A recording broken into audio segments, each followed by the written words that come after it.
Dentro de las múltiples arquitecturas que existen en el mercado, una de las más antiguas y que más se ha destacado y que todavía se usa es la arquitectura von Neumann. Entonces, el día de hoy vamos a ver rápidamente unos breves conceptos al respecto. La arquitectura von Neumann esencialmente es un conjunto de buses que de manera compartida son llevados a través de todos los componentes de los dispositivos. Inicialmente tenemos en el centro la microarquitectura, aquí, microarquitectura, que se encarga, como ya sabemos, de toda la parte de operación, desarrollo del microprograma, de codificación, etcétera, etcétera. De toda esa área corresponde esencialmente a la llamada microarquitectura. Desde ese punto de vista, entonces, todo lo que hemos construido hasta el momento es esa, esa forma de control que se hace sobre otros dispositivos. Todo el conjunto, junto a la parte de interpretación de las instrucciones del sistema y la ejecución, es lo que se conoce como una CPU, la unidad de control y proceso.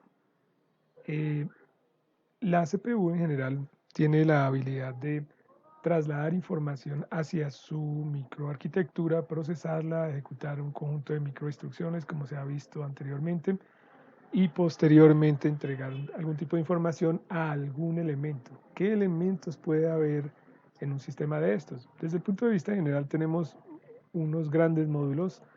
Un primer módulo corresponde a la entrada, input, la entrada, que corresponde a todos aquellos periféricos que se encargan de recibir información, como cuáles. Bien, puede ser un controlador de USB,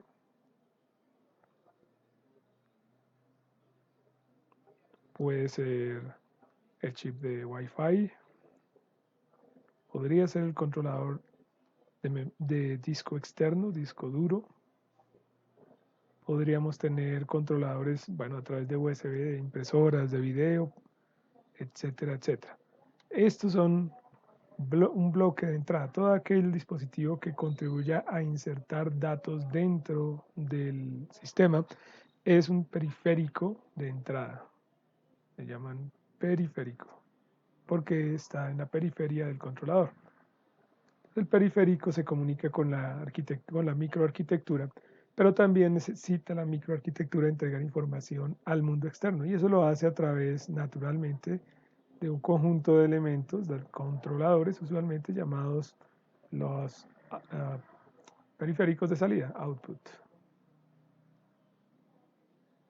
Los periféricos de salida entonces reciben información, puede ser directamente de la entrada o de la microarquitectura, o sea, de la CPU realmente, y entregar información hacia el mundo externo. ¿Como cuáles? Bueno, video, audio, impresión.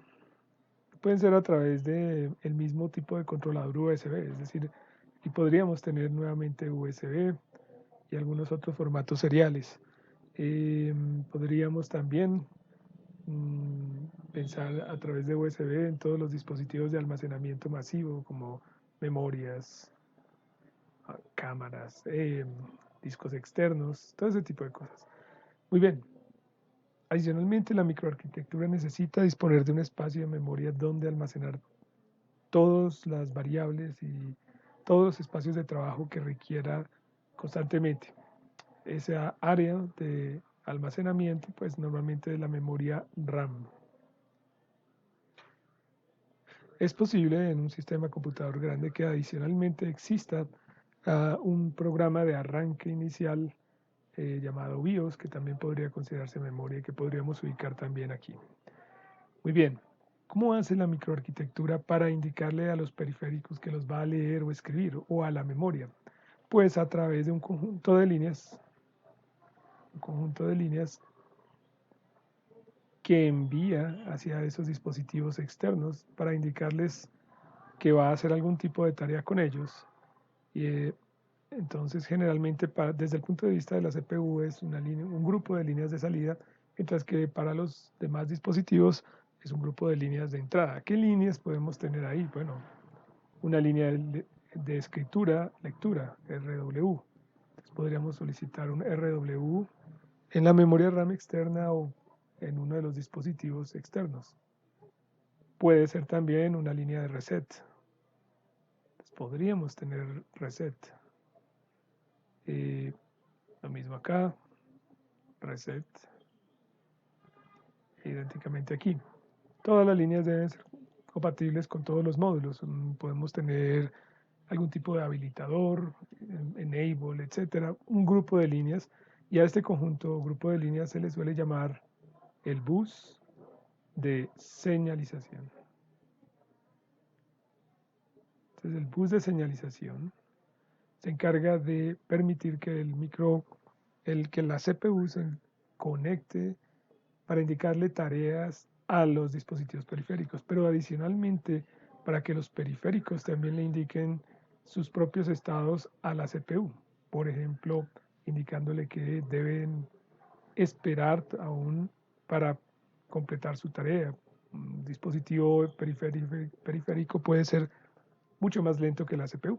Por lo tanto, debe indicarle a través de algo llamado los wait states que aún no ha terminado su tarea, para que la CPU tome alguna decisión respecto a eso, como esperarla o simplemente abortar la operación que se haya solicitado. Entonces el bus de señalización se encarga de indicarle a los periféricos alguna tarea particular y adicionalmente de recibir información de esos periféricos relacionada con la tarea que adelantan, no los datos, sino la tarea que adelantan. Por ejemplo, un dispositivo externo con un disco duro puede estar indicándole a la CPU que aún no ha terminado la tarea que se le asignó y que por lo tanto no puede atender nuevas tareas. Así que la CPU puede tomar la decisión de esperarlo o ir a hacer otras tareas mientras se completa la del disco duro. Entonces, la señalización es solamente para convertirse en un mecanismo de comunicación entre los diversos elementos del sistema computador. Para señalar qué dispositivo puede hablar en un momento dado, especialmente cuando se trata de elementos como la memoria RAM, que tienen numerosas casillas, numerosas direcciones, o dentro del USB, pues numerosas direcciones asignadas a distintos tipos de periférico como teclados, mouse, tablets, etcétera, pues es necesario indicarlo a través de una dirección. Esa dirección la origina la CPU, es quien comanda esa tarea y la pone en un conjunto de líneas que visitan todos los dispositivos o la mayoría de ellos en el sistema. A ese grupo de líneas se le conoce como bus de direcciones. El bus de direcciones se encarga de llevar la información de cuál dispositivo dentro de un conjunto, sea de entrada o sea de salida, se desea direccionar. Entonces, la CPU le dirá a sus periféricos de entrada, necesito hablar con tal dispositivo en particular. O a sus periféricos de salida, necesito que la información que voy a enviar la reciba determinado periférico. O en el caso de la memoria, es para indicarle en qué parte de esa memoria RAM, que puede ser muy grande, desea escribir o leer información. Entonces, ese bus de direcciones se encarga pues, de eso. La otra, eh, el otro elemento de este sistema, perdón, es esencialmente el bus de datos, que es una idea mucho más común hoy en día, y es el conjunto de líneas que llevan información ya propiamente dichas a los datos, bus de datos, a todos los dispositivos del sistema. Entonces el bus de datos le entrega información de los periféricos, por ejemplo, hacia el sistema, por ejemplo, la CPU para manipular, digamos, copiar o generar un determinado tipo de información. Igualmente la CPU puede entregar la información a esos periféricos, por ejemplo, de configuración, o recibirla. Idénticamente pasa con la memoria RAM, que puede retirar o entregar información a ese bus de datos. Entonces tendremos que accesa o retira información, y lo mismo para los de salida. El hecho de que sea un dispositivo de salida no implica que solamente reciba o entregue datos. Entonces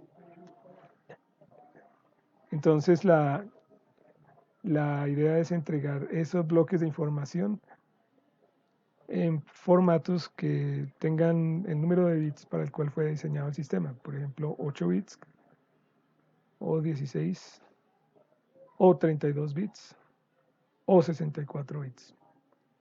Por lo tanto, lo importante aquí es establecer el número de líneas que requiere el sistema para comunicarse con sus dispositivos, establecer el número de líneas del bus de direcciones, usualmente son bastantes, 20, 22 líneas o más, 64 incluso, y el bus de señalización, que suele ser un poco más corto, más pequeño en número de líneas, pero que igualmente debe llevarse. A esta arquitectura se le conoce como arquitectura de bus compartido, y es muy característica en particular de la arquitectura von Neumann. La arquitectura de bus compartido entonces le permite a usted poner en el mismo mapa de memoria a todos los dispositivos. Es arquitectura de bus compartido. Poner en el mismo mapa a todos los dispositivos implica darles una dirección que sea compatible con todos. Es decir, un dispositivo o dos dispositivos distintos no pueden tener la misma dirección en el bus de direcciones, porque habría un problema de decisión en qué lugar debe almacenarse o de qué lugar debe recibirse una determinada información que llega a través del bus de datos. Así que es necesario que cada dispositivo dentro del sistema tenga su propia dirección. Por lo tanto, la memoria es un esquema compartido. Por lo tanto, en estas configuraciones, la memoria suele contener toda la descripción del sistema computador. Es decir, todos los periféricos están dentro de la memoria, toda la memoria RAM, toda la memoria BIOS, incluso todos los periféricos de salida. Por lo tanto, para la CPU, cada uno de esos dispositivos no es más que una dirección de memoria. Así requiera de algún tipo de driver, según el sistema operativo que use, etc., no puede considerarse sino como una dirección. Aquí tenemos un diagrama mucho más formal con esa descripción. El famoso bus de control o bus de señalización que tenemos en la parte inferior se encarga de indicar la tarea que se desea realizar sobre uno de los determinados eh, dispositivos, ya sea de entrada, de salida o de memoria. Muy bien.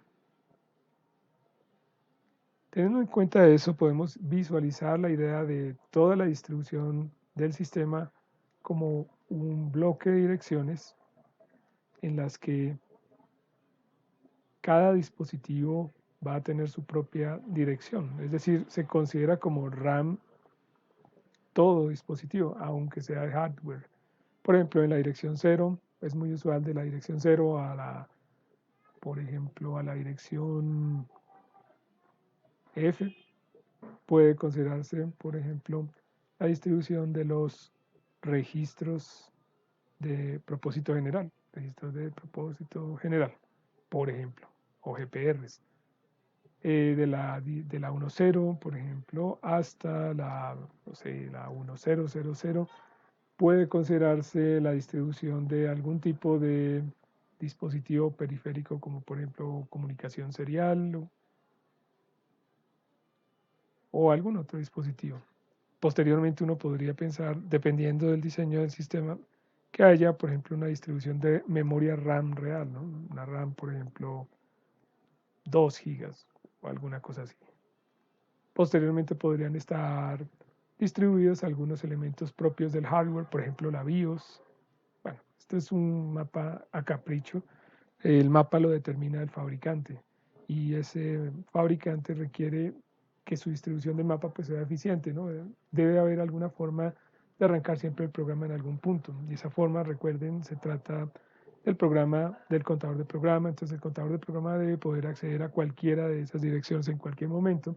Si al arrancar el sistema, el contador de programa PC siempre arranca en cero, entonces vamos a suponer que va a arrancar aquí, en el primer registro, lo cual no sería adecuado.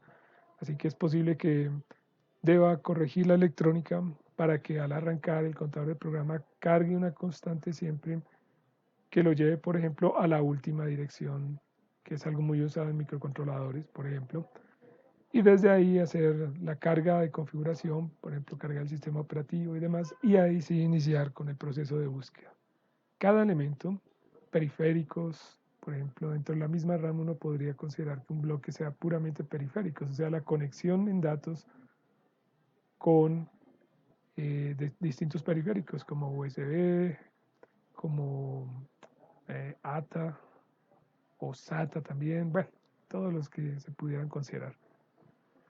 Muy bien, esto entonces es lo que se conoce como un mapa de memoria. Los mapas de memoria caracterizan el comportamiento del sistema. Muy bien. La arquitectura von Neumann se caracteriza por tener un mapa de memoria compartido. Mapa de memoria compartido. En algunas otras arquitecturas, por ejemplo la Harvard o la Harvard, eso no es así y los buses pueden estar separados, por lo tanto puede realizar tareas simultáneamente en el programa y en los datos, cosa que aquí no ocurre, porque los datos comparten espacio con el programa compartido. Entonces, en este espacio se comparten datos y programa, por lo cual el sistema pues, requiere del doble de trabajo que en un sistema que pudiera tener separados esos dos espacios. Y eso es lo que hace la diferencia en algunas formas de arquitectura. Eh, muy bien, esto es todo por ahora sobre arquitectura von Neumann. Gracias.